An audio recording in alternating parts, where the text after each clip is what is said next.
Hold on to your ground. There's a reason you're here, and there's a reason that you were chosen. Learn your lesson fast. Believe in yourself. I think you are going to be your best cheerleader. It's okay even if you don't fit in. There is always a place for you there, and you can make your place.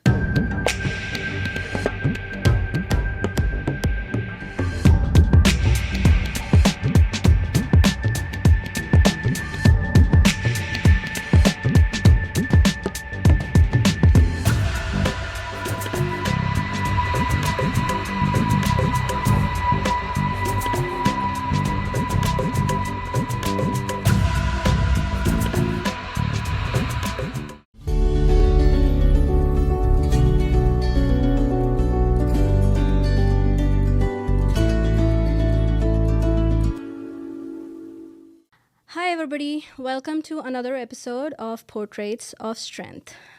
I'm your host, Harry, the Anecdotist.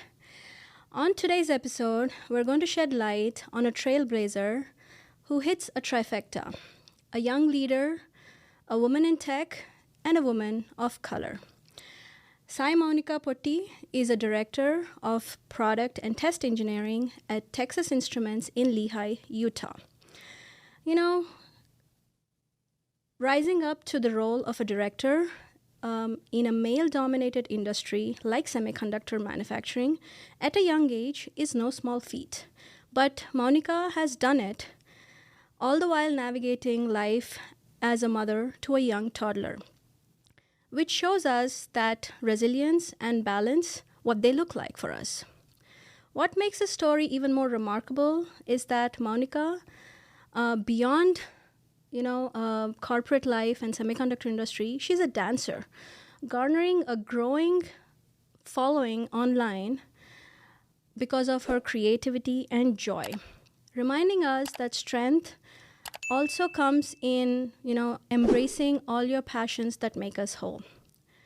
So let's dive into the conversations about breaking barriers, leading with courage, balancing motherhood and career, and as well as finding joy in movement. It's my immense pleasure to welcome my dear friend Mounika on today's episode. Hi Mounika, thank you so much for joining us today. Hey Harita, thanks for having me over. It's actually a pleasure to sit here with you. Even you're very inspirational. Oh, thank you. Being a mom and being a single parent, and with whatever you've achieved. Since I've even known you, when I moved to Utah, I've always actually looked up to you, and I've always been pleasantly surprised with everything you do. So thank you so much. Thanks for having me over, and I hope we can have a great conversation. Yes, today. I'm actually looking forward to this conversation. So let's dive in. Tell me about your childhood, like where you grew up, what your education was, how you were as a child. Mm-hmm. Tell me. No, so I started off, I was born in India, and then I'm a single child, so I get all the pampering from both my mom and dad. But that's never been in a bad way. Mm-hmm. But it's helped me grow. And throughout my childhood, I traveled a lot. Mm-hmm. So though I was born in India, I did my elementary school in Arizona, Phoenix. Okay. And then I was here for around 4-5 years. And then my dad decided to move, and then I moved to United Kingdom.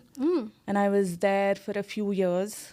I moved back to India and then back to London again, and I was there. Wow. A lot of globe trotting. A lot of movement. And it sounds very fancy, but to be frank, it wasn't. As a kid, I think I struggled a lot in the sense of trying to fit in. Mm-hmm. I'll be here at one certain place, I'll make friends, and then all of a sudden, my dad's like, oh, we're moving again. Mm-hmm. And then it's like a restart. And back then, 20 years ago, 25 years ago, there wasn't really a lot of awareness as well in terms of being a person of color outside of India. Right. And even the places where I was in, I would probably be the only Indian in school. Right. And just navigating that was hard. And Another thing from childhood that was really something that's been inspirational for me is just my dad. He came from a small town in Andhra Pradesh called Mangalgiri. I think it's famous for its Mangalgiri cotton. Yes. And he's from like a joint family of 5 of them. And he's the only one who's kind of actually come out from that joint family and grew up outside of India. Oh, okay. And he is the eldest, so everyone looks up to him. And for me specifically, like looking up to him is after I was born, he decided that, hey, I want to go and I want to do my master's. And he went to IIT Madras and he studied there. And then me and my mom were in Mangalgiri. And just seeing him that passionate, I think that also kind of helped me to be who I am now, to see that, hey, you can set high goals in life and you can work hard and you can make them happen, Right. So, so I think like just seeing my dad and kind of moving all around, that's something that has made me who I am now. And even like when you said in this tech industry, right? Yeah. I've always kind of said to myself that it's okay even if you don't fit in. There is always a place for you there, and you can make your place. It's like you can define what it needs to be. You don't need to go and be another person. People are going to value for who you are. You don't need to change who you are. Yeah. That's nice. So when did you move to Utah? And where were you? Did you work anywhere else other than in Utah? No, so through this whole jumping around, I actually went back to India. I did my bachelor's in India. Okay. And then I went to Singapore for my master's. And I started my career in Singapore, in Micron, Singapore. And then got internally transferred to Utah. Me and my husband, we knew each other from India in our bachelor's, and we were in this long distance. And it was like, hey, one of us need to make the move, right? And then there was this opportunity to move to Utah. I was just looking online. I was like, okay, what do? I want to move to the States. That's, we're on this long distance. We need to make this happen. And then it was either I come and do another master's, or it's like, hey, can I get internally transferred? And then in 2016, I applied for a reliability engineering role here. It was back then, it was a joint venture, Intel and Micron joint venture. And I moved from Micron to the joint venture here in 2016. Wow, that's awesome. Yeah. So I've been in the semiconductor industry, so I know how male-dominated the field is. And added to that, as I said, being a woman of color in a male-dominated industry is not easy. So what were some of the unique challenges that you faced in your career? Let's say actually after you came to Utah, because that woman of color kind of comes into play a lot more here in US than I would consider that it would play in Singapore. Yeah. So tell me about some challenges or biases that you had to face and how you navigated them. Right. No, it is a starking difference. When I was in Singapore, I think the woman to men ratio there was almost equivalent. And when I joined as a young engineer in Singapore, my manager was a woman. Okay. And that was nice to see that, hey, there is opportunity. And as young engineers, you would try to look up to, hey, are there other women in this leadership roles? Somebody right? like us. Yeah. And somewhere like I read this book called Lean In. I don't know if you've read it. Yeah. Where she actually says in that saying that at some point, we as an industry and we as an economy and society, we need to stop saying female leaders, and it's all just leaders. Yeah. Right? we're still not there. Nowhere there. Nowhere there, right? nowhere close. Nowhere right? close. And then when I first moved to Utah, I was surprised with the the number of women there and in tech industry, and even just joining I Am Flash back then. It was hard. I would be in meeting rooms where I would probably be the only woman. Yeah. And it's a meeting of 10, 20 people, and you're the only woman. Yeah. And you're trying to voice out, right? And you're trying to make sure your opinions are heard. Right. But I think I've always also grown up as never be shy. And if hold on to your ground, right? And a few things that I've believed in is you're putting in the hard work. You know that you are equivalent, right? There is nothing that can stop you from saying that, hey, I'm not good enough for this position here. There's a reason you're there. So believing in yourself and never being shy with whatever data you have. Like even if I'm in a meeting where I have to present something and I'm trying to make my point, I go with the facts. I go with what I've pulled, the data I've pulled, or the knowledge that I have, instead of being like, hey, that person is maybe a white male who is 10 years older than me and has more experience. That shouldn't hold you back.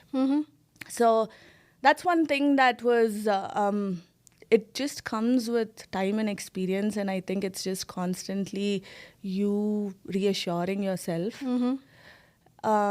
And there are also experiences, like one experience that I had at work was, this was during my pregnancy. And I had one particular supervisor back then who was like, oh, you're going to go on a vacation soon. Wow. Yeah. Okay. And at that point, I was like, vacation? Like, are you sure what you're talking about? Yeah. You know, and then he kind of brushed it out, saying that, you know, it was just a funny comment. But those are the instances where you don't let those funny comments pass through. I think what matters most is, even if it's funny from the other person, you stand to your values. Stand up to it. Yeah, stand up to it. And I was like, hey, can you explain to me, why do you think it's a vacation? Yeah. You know, and it's surprising that people still see it that way. I know, yeah. Right? It's very surprising, especially when you have those conversations with people, right? Yeah, and back when I had Radhya, work from home was not a concept as well. Yeah. And I had a tough pregnancy as such. I mean, even amongst my friends, I was one of the first ones to become a mom. So it wasn't like I had like a history or a mom friend I could actually talk through about pregnancy. And it was me and my husband just figuring it out. Yeah. And staying away from India, or like my parents right now, they live in Japan, and not having them close to you, it gets even harder because nobody is telling you what is right, what is wrong. And I had gestational diabetes. And that added on more. Going to work, I had to like poke myself 3 times in a day, you know, and you have meetings that don't wait for you, right? And you're still trying to take breaks. You're still trying to, from a career standpoint, meet the goals. And but at the same time, you're balancing it. All that is hard, and I still feel that it is not fully open in the, you know, even in the 21st century that we're in. Yeah. It is not an open topic where people are openly acknowledging it. Yeah, unfortunately, And, it's a sad reality. It's a sad reality. Yeah. But I think within that sad reality, it's like finding, how do you balance it? Finding who your constants are. And don't be shy from leveraging people, right? And you're not alone in a journey. And without help, you're never going to make it. So if it's like, whether it's your friends or whether it's your husband or your parents, don't feel like you don't want to ask for help. Yeah. And use I your support think, system. Yeah, use your support system. And I think, fortunately, both from my side and even Naren's side, his parents, we've always had that support and help. So that's helped to balance. And yeah, it's not like you're alone in it and you have to just do it by yourself. You know, what's surprising that in this conversation that I find is typically, you know, a large, like research shows that a large portion, I think about 80 to 90% of the women feel this imposter syndrome a lot. What I find refreshing in this conversation so far is that I don't see that in you. But I want to talk, I'll dive in a little bit deeper. Is it something that you still feel? And if you do feel, it's not showing out in the way that you're talking. Right. So how are you countering that? No. I mean, imposter syndrome, that's a word I battle every day. Okay. And it's interesting that you bring it up, because when I first got this director job, it's been a year now. And my fellow directors, they're all men. I was the first woman director. And like you said, of color and age. And age, yeah, you're young. Ageism is a big thing, you know. Oh, yeah, for sure. And just coming in, I was battling imposter syndrome every day. Even now. And one thing that really struck me is I had a peer. I used to meet with him almost every other week, mainly trying to get mentorship. But also, he is a person who is actively in our women's employee resource group. And So he was an ally. Yeah, he was an ally and a safe space, Okay. you know. And I used to have these conversations with him saying, hey, I feel this. I feel like maybe I'm into this role too early. Maybe I need 5 or 10 years more. And he said this to me saying, hey, Mounika, there's a reason you're here. And there's a reason that you were chosen. Yeah. And you need to stand up to it, in the sense that whenever you feel like you're running into this imposter syndrome or you're running into this, I'm not good enough, remind yourself that I am here because I was chosen to be here and I'm the right fit to be here. Is it going to be a journey? Yes. Right? Overnight, is my whole department going to believe in me, saying that, hey, you're the right person for me? No, it's not going to be that way. But it's like, who's in the ship with you, right? Or who is going to be that anchor that's going to hold you down?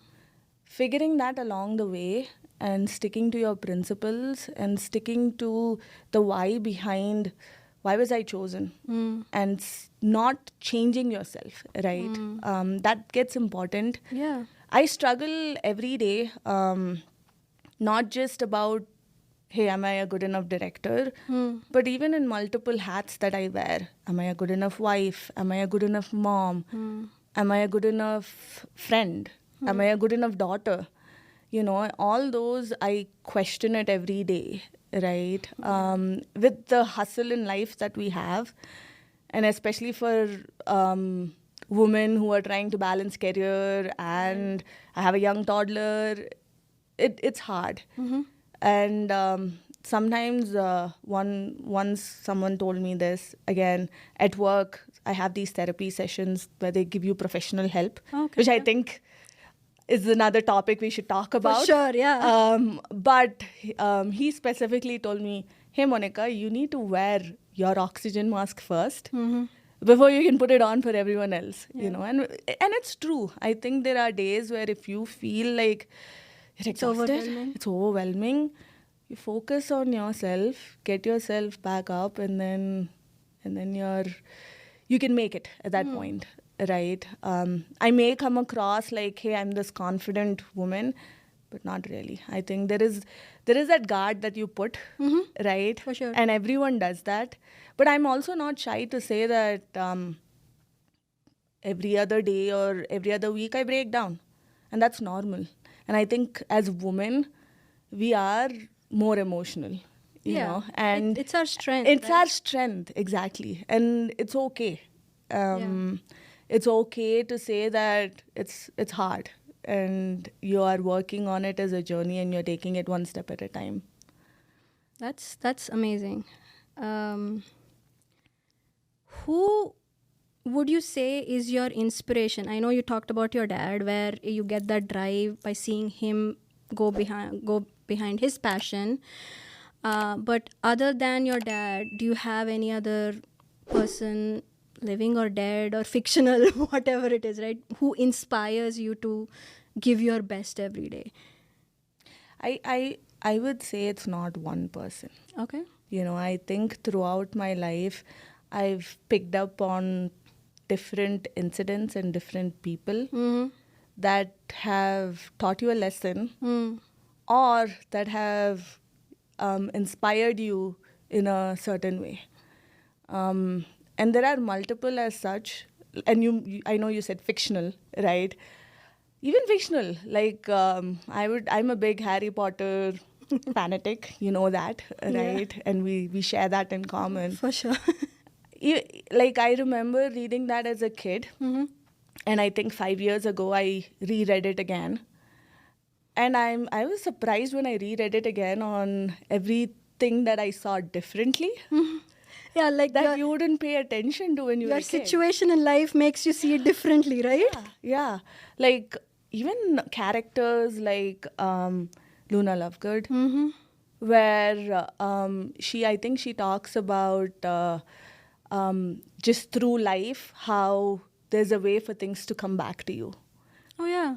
And that's so true. Like you could be a certain day, you could be like, hey, I suck, I'm in failure, and life has a way to bring it back. And another one was Molly. And especially the one particular thing that stuck to me was like, not my daughter, you. Yeah, at the last, yeah. Yeah, and I'm like, that's me. Like if somebody is coming against my daughter, or as a mom, you just put it up. And I think when I was a kid, I didn't really understand motherhood. Yeah. Right. So I think there are different things, like whether it's fictional that add on, and even Hermione, right? Like where she says that, hey, you have emotions in the scale of a teaspoon or something like that, Yeah. right? And that shows that women are emotional, like I said, and things that you learn. So Harry Potter was something that I keep rereading. I think I'm due to read it again. Sure. Another incident that has happened in my life that has stuck to me is during my master's in Singapore. That was actually the first time I actually came out of this bubble of me, my mom, and the three of us. Oh. We were very close knit because of traveling so much. Yeah. So I was never like cousins. Like, yes, I used to meet cousins once in a few years, but I never had this, hey, this is my best friend cousin.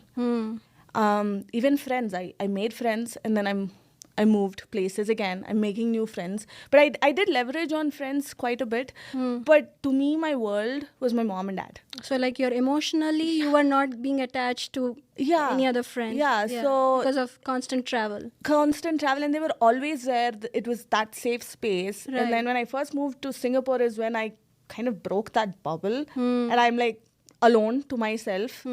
Felt like, yes, I have freedom now. Sure. But it also taught me a lot where, like I said, sometimes people teach lessons. Sure. So there were a lot of friendship breakups, I would say, that taught me a lesson. But one of the biggest life turning thing that I faced was I lost a best friend through a car accident. Oh, man. And Sad. it was hard. It was really sad. Yeah, I'm sure. It was, so one fine day, I'm at work. So we did our masters together, and then I'm at work. And then one of our friends in a common WhatsApp group, they messaged saying that, hey guys, it's a sad day that we lost. So there were actually two people in our friendship, in our group, two people who we lost. Oh. One of them was a really good best friend of mine. And I get a message. I'm like, is this a practical joke, or like what is happening? Like, I didn't buy it, And then it was real. And what happened was, it was a car accident. 5 of them, they were on their way back from Malaysia to Singapore. And after attending a friend's wedding, and all 5 of them were gone. Oh. And that's when I I truly felt in terms of like we get stuck into day-to-day life, small things where you don't appreciate them enough, and there is this overpowering energy above you that you don't have control over. And losing that friend was hard for all of us. I'm sure. Yeah. And I wasn't prepared. They never prepare you for death, right? Yeah. Nothing in life ever prepares you for that. And going through that, I think I learned it was a lesson, not exactly a lesson, but something where I'm like, be in the present, enjoy your present. You're never going to have control over tomorrow, you know. And it's okay. It's okay where sometimes you're stuck in the past, or sometimes you're like worried about the future. But there are, however good you try to make it, however hard you're trying, life happens, you know. So that was another big incident in life that still is stuck in my head. I'm sure. And then more inspirational people, my maths teacher. In school or school. Okay. And I was in India. Okay. So there was this brief period, I think from 7th grade to 9th grade, I was in India. And again, I'm constantly trying to fit in, right? I came back from United Kingdom and now I'm here in India and trying to fit in there. And we were in this apartment and she used to live downstairs. They're this old couple and she was retired, but she used to take some maths classes. Okay. And she was very inspirational, like in the sense that whenever I used to go to her home, there used to be this background music. I don't know, in Chennai especially, like she was from a Brahmin family. So classical music. And classical then Indian Carnatic music. And it's around 6:30 in the evening. I still remember it is when my class is. So she used to be always this person where she lights up a diya at 6 in the evening.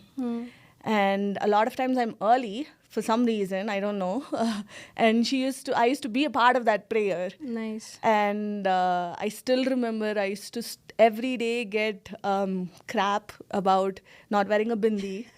Because she used to like give me vibhuti and she'll be like, you're not wearing your bindi, and then she'll make me. And those small things now, back then I was like, why is she like this? And now if I think of it, it's like just those small nice things. Like shows their love for you. Love for you. Yeah. It is not that, hey, do you believe in God or do you believe in traditions? But it's a way of how they show love towards you. Yeah.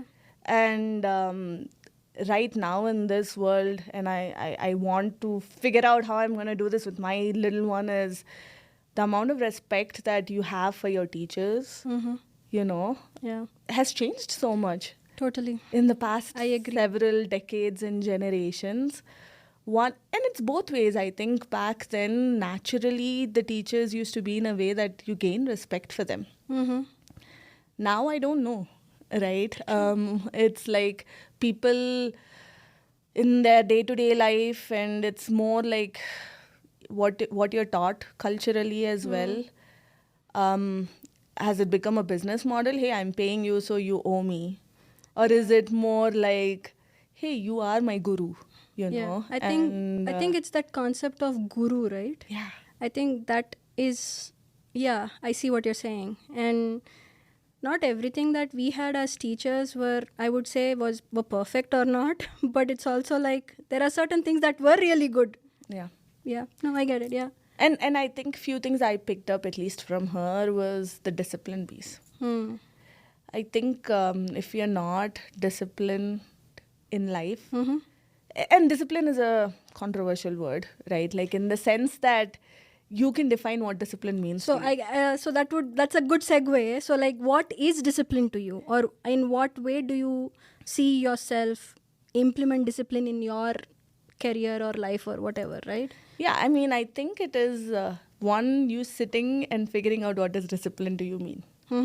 Like a discipline, something that I say this is discipline to me may not be for you. True, because it's a huge range. It's a huge range, and it is figuring out what are the 3 or 4 or 5 things that are important for you and sticking to it. Okay. And that's how I see it, is whether it is at work or whether I'm at home or whether, like you said, dance. I always think of it as when I'm there and when I'm in that thing, I'm going to try to give it my 150%. And then rest is, up to the energies that you don't have control over. Okay. Because you never can control. Yeah, not everything is. Not everything is, like, even to my team, I tell them, like, if there are people that come in and they're like, hey, this is happening, that is happening, I'm like, let's pause. Let's focus on what we have control over and how that will make an impact than what we don't have control over. If we focus too much of our energy into what we don't have control over, then it's going to be hard. And that's what I've learned. I learned from my teacher, where as a kid, I was struggling in the sense of, hey, I am new. The way I've been learned, like back in United Kingdom, how maths was to how it is in India is quite different. Yeah. And I used to be hung up over things that were beyond my control. And what my teacher really helped me on was focus on this one problem that you're trying to solve. Forget about, hey, I'm not getting algebra. Focus on geometry today, and worry about that later. So that's something that I constantly, I'm not good at it even now. I still, think about all the 100 problems that can exist. And woman, and I'm an overthinker, is, something I battle, but it's give what you can. And then be genuine in it. Okay. Right. So that's what, and the moment you figure out that this is going against your values or this is going against you being disciplined, don't, find your exit from there. Find it fast. That's nice. That's a good way to put it. Yeah, because whether it is people, whether it's friends, or whether it's a hobby you're trying out and you're like, oh, I don't think I like this anymore. It's okay to give up on it and try something else that you believe will take you to where you want to go, right? I always learn your lesson fast. Okay. And don't stay on it long. Right? Especially if you're not enjoying it. Yeah. And I say this, but I'm not that good at it as well. But I say it, But at least you're learning or trying to implement it, right? Yeah. You said you love, literally you're living every day and in the moment and giving your 150% to it. Does that mean you're not a planner? Or are you a planner? Or what is your personality over there? No, I used to be a very good planner. I think life happens where now it's become more of how am I surviving the day? Okay. And it's not good to say I'm surviving the day. I feel like... But I think, but that's the life when you are a mom of a toddler, right? Yeah. I mean, my days start so early. Like I'm getting up at 5 or 5:30 in the morning so that I can pack her lunch. And then a lot of days I have to be at work by 6:30 or 7 in the morning. And I'm so glad to have a husband that I have, that he's been a great support system for me. I think that I won't be able to do what I am doing without him. And somewhere I was, I think some podcast or somewhere I was reading, it's like a couple is never going to be a 50-50. It's going to be like there are days where you have to be 150 and there are days where you're going to be even just 10%. So that's, I think, something that's helped me. And planning, I plan when it is necessary. Okay. That's what I would say. And I also, along the way, have learned that you can't always plan it. you need to leverage on people to plan it. Mm-hmm. But how do you direct those people to plan it the right way? So, yeah, I think I used to be a really good planner. Like even when I used to travel a lot. That's something I miss now. And I used to have these Excel sheets of every day, what is the itinerary, what is the place we're going to eat, what is the budget around it. Now I'm just showing up on a vacation. So I definitely think that I'm not great at planning now. But I think it's just navigating life. And when you can find time to plan, I still believe in planning. But right now I'm just going by the day. There's this buzzword that's like thrown around so much about work-life balance. What do you think about that? I think the only way to get around it, if you're again a controversial term, career-focused woman, don't want to say that, but if career is something that's important for you, you need to make work a part of your life. There is nothing called work-life balance. There's nothing called I'm at an 8 to 5 job. It is more of how do you make that job a part of your work, part of your life routine. Even though right now I'm out of work, right? But I'm constantly thinking about work. I'm sure. I was telling this to one of my managers. I just hired a new manager. She's new into the role. And I was telling her just the other day that the amount I think about every single person in the team is nowhere close to what they would even probably think about me. Like I'm constantly thinking about, okay, what is good for this person? What is good for that person? I treat work and my team and my department more like my family. Like how I am trying to look out for Radhya, saying this is what is going to be good for Radhya. This is what is good for her future. That's why I think of my team on what is going to be good for my team. How are they going to progress? How am I going to progress this team ahead? So embracing work as a part of life gets important. And but there are going to be days where you feel like you need that break from work as well. I'm definitely not good at it on those days where I'm like, I'm done with work.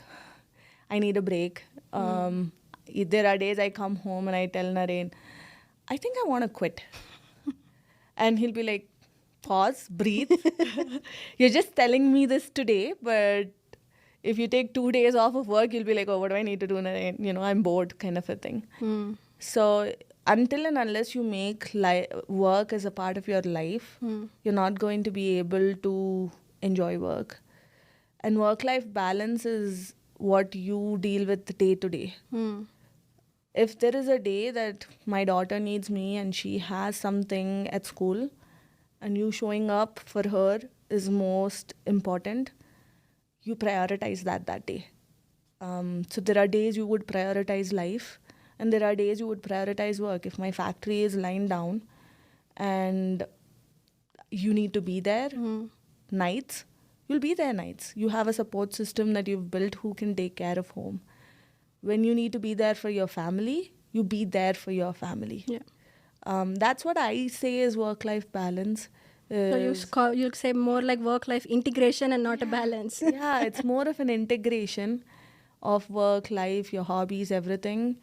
Then you will get peace. Otherwise, I feel you're never you're going to constantly try to figure out what does the balance look like. That's a great way to look at it for sure. Yeah. So tell me, what is it that drives you? Like you've achieved, you've come up to being a director at a young age. You have a loving family. But what is that internal why that drives you? That's a hard question. The internal why that drives me. I think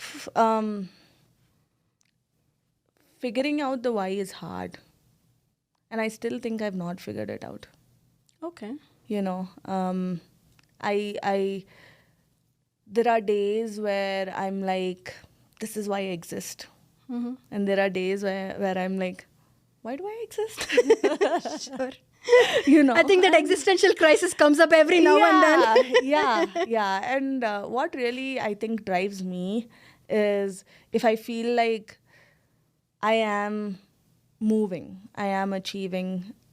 I am a person where I need a fast-paced life. How much ever I crib about it, I think You thrive in the speed. I thrive in the speed. One of my friend was telling me that, hey, you're trying to live a Californian life in Utah. And I'm like, it's not that I'm trying to live a Californian life in Utah. It is just how I am intrinsically built, that I just need that hustle. And that hustle for the day may feel like I didn't really do anything today. I'm just moving from here to here. But every 6 months or every year, just pause and think about, hey, what did I move? Like whether it's from work or whether it's at home, like what did I accomplish in that 6 months? And if you even have 2 things to say to yourself, I think that itself feels like success. So I would say that what drives me every day is how do I work towards, like, I mean, whether it's at work, where am I inspiring another person, a girl, or whether it's at home, with respect to Radhya, how am I constantly trying to find what is the best for her? I think you're always, as a parent, you're constantly trying to find. It's always at the back of your mind. It never stops. It never stops. Yeah. And even if you see your kid fail, or even if you, like, there is this quote in Telugu, they say that kaki pillaki kaki muntu. Yeah. I believe in it, you know, sure. And I think even my parents believed in me in that way. What drives me is those small things, and not just monetary stuff, like, hey, how much am I earning? Not that, but I think it's those small impact that you make in people's life. Like, couple weeks ago, my dad was like, hey, Mounika, like, he never calls me Mounika, actually. He'll be like either Bangari or, something like that. And he was like, we're proud of you. And just hearing that statement feels like, oh, okay, this, I've full validation. Full validation. Yeah. I think getting that validation from the people who matter, I think that's what I thrive for. The validation from my team, from my daughter, from my husband, from my parents, from my friends. That's what drives me. Okay. Yeah. Who would you say is your source of strength? Source of strength. I don't think there is one person. And I always feel like I'm trying to find that source of strength within myself. And I think it is important for everyone to acknowledge that. One thing that I really like, an analogy standpoint, is a duck, right? Where they're like constantly paddling under the water. Yeah. And then from top you see the duck is so calm, right? I think that's how I see myself. And even most people, I would say. If I ask you that question, what would you say? I think for me, my source of inspiration is Purvi. Because the reason it's the source of inspiration or the drive for me is because I want to show her that you can achieve whatever you want. And the only way that I believe I can show her that is by example. Yeah. It's very true. That's literally what it comes down to. No, it is. For me. Yeah. It is like leading through example. Right. Yeah. And and it scares me, like, even when I think of like Radhya, and I'm like, am I setting a good example? Is she seeing what, she can be capable of once, that she can break boundaries? especially in this society, right? Like we think that we're in this 21st century and things have changed. It's not true. To be frank, I still have, I'm not going to take names, but I still have friends where like women are seen as they're meant to be at home. Take care of kids and take care of home. And take care of their husband, a grown ass man. Yep. Sorry for the language.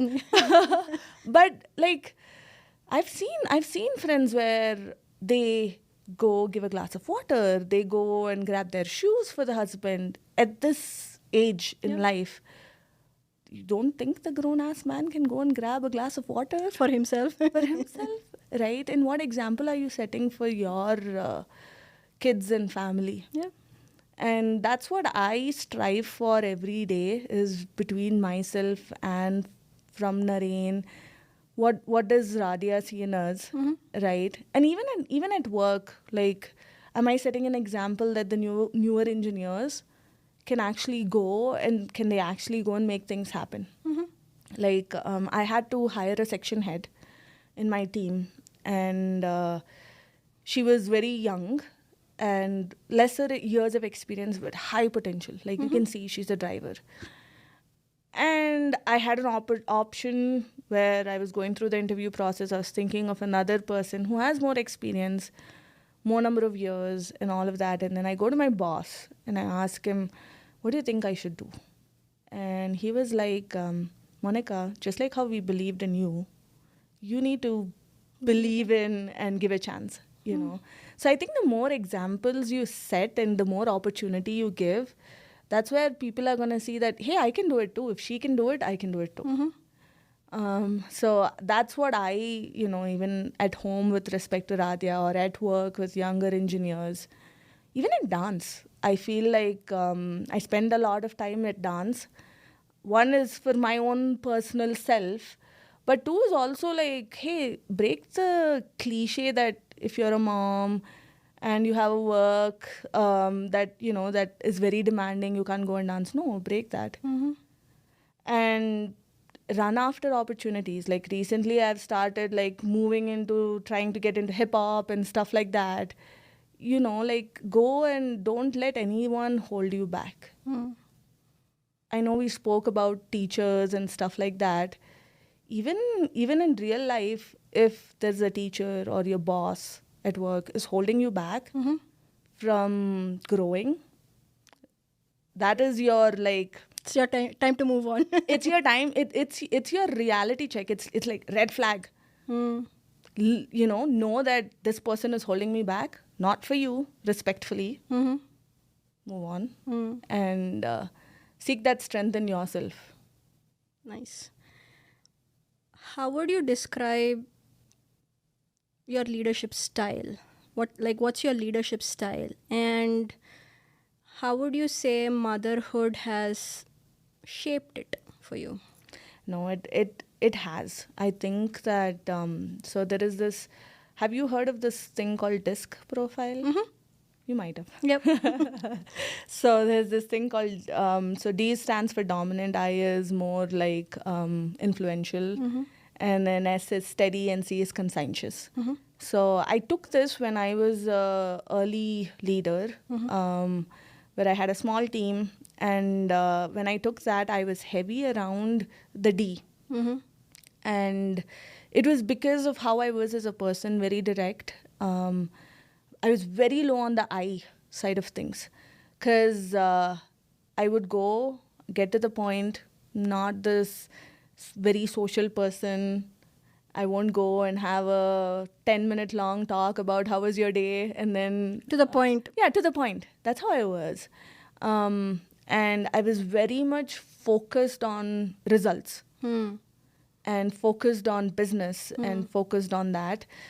I think what motherhood actually helped me is gain a new perspective of you need to help the team and grow the team and make them achieve success. So right now what I really believe in is investing time in the team, helping them figure out decisions and helping them get into the space of extreme ownership. It's not, I would say I'm a successful leader is when I see my team work or a person in the team grow and they're achieving results and they're not saying, I did this because my manager said so. But they did it because they believed in it so. So I constantly thrive in how do I have the bigger picture, how do I help the team find that bigger picture. And there is this big famous, in leadership styles, there are different leadership styles. There's also a thing where you need to figure out when do you have to fly high versus fly low.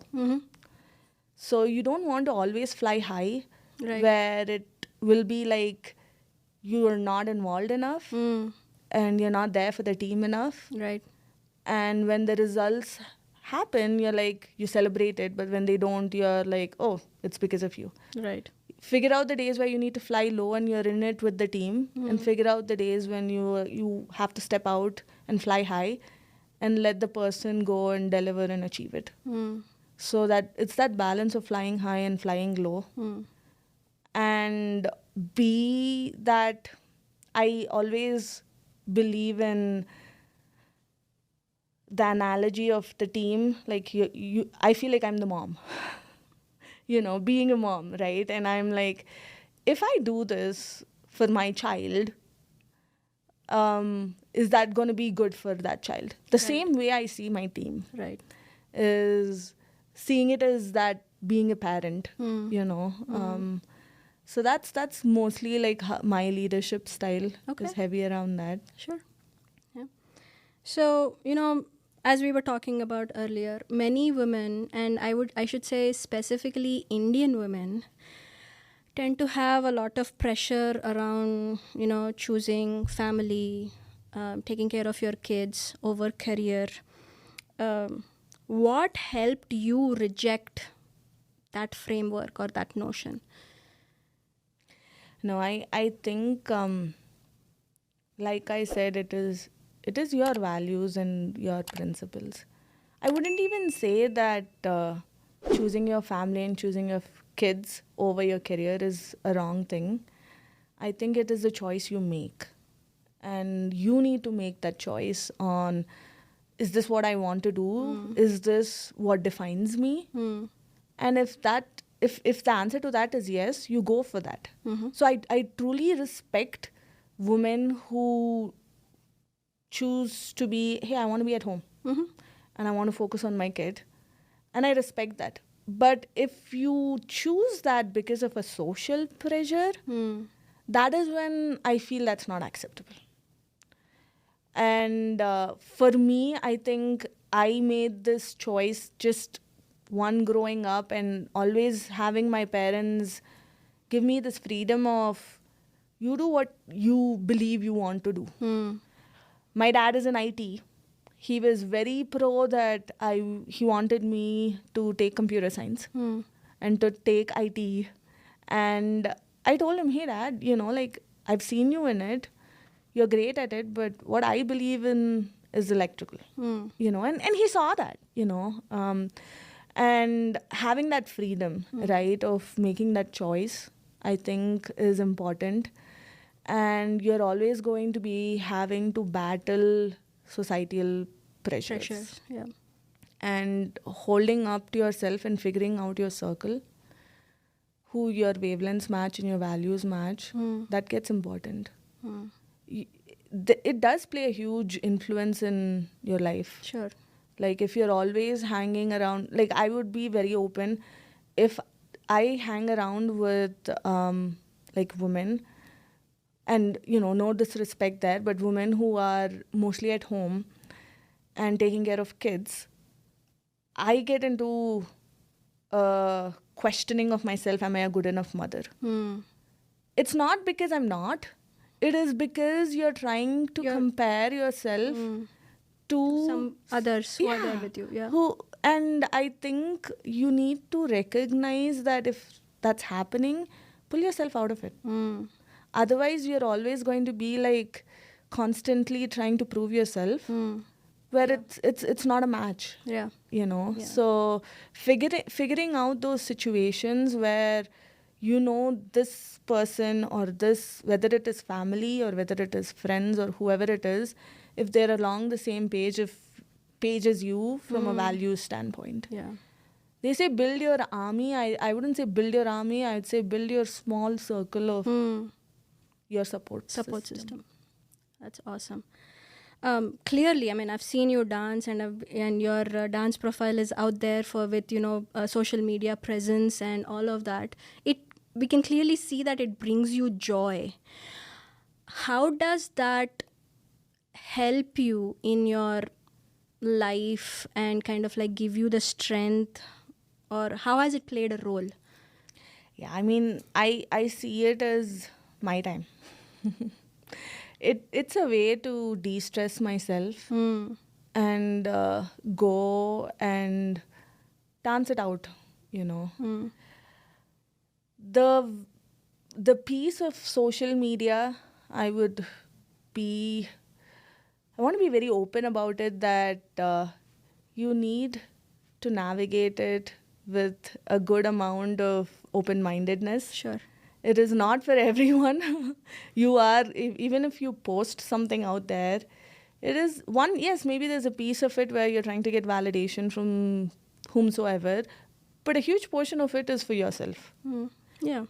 Right. And that's how I see it. I'm like, dance is something where I had like almost 3-4 years of a break.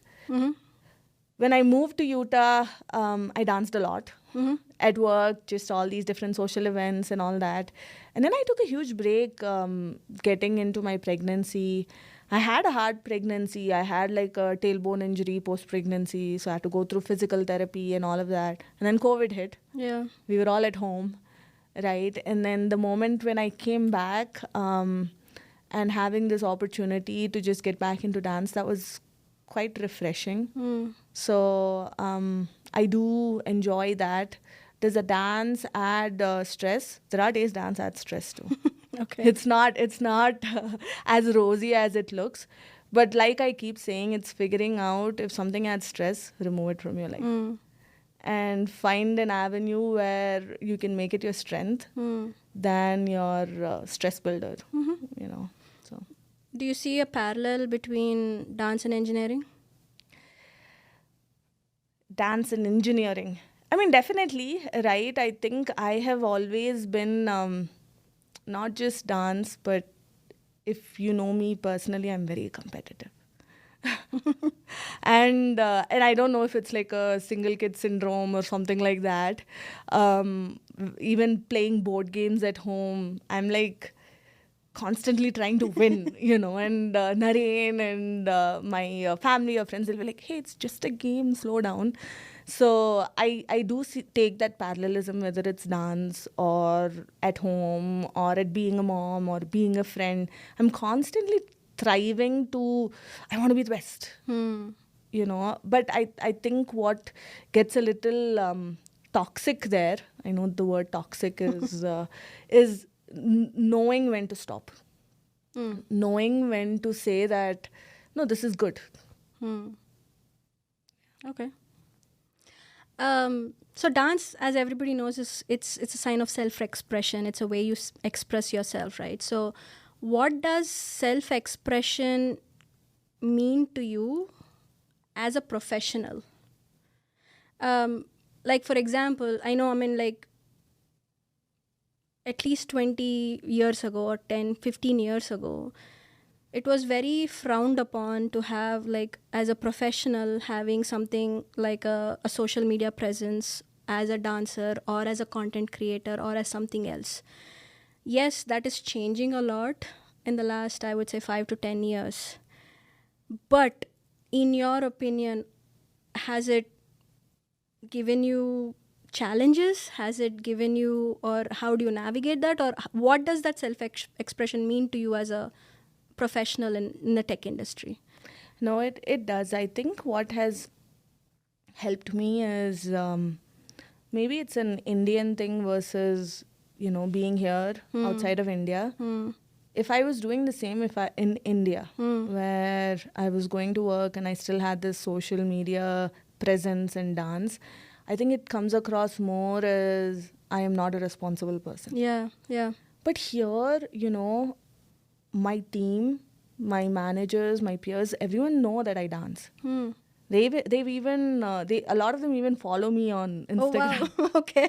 And they see it as a hobby. Oh, that's nice. Like just like how, hey, I'm into photography and I have a page for that. I'm into skiing, and I have a page for that. Yeah. I'm into travel, I'm into rock climbing. They see it that way. And I think that has helped me. Is my team at work, they know I dance. And I've even done a few dance sessions at work. And to them, it is more like I'm spending my time on my personal hobby.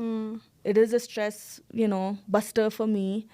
And that has helped me navigate it. Nice. I still don't think I've navigated it fully.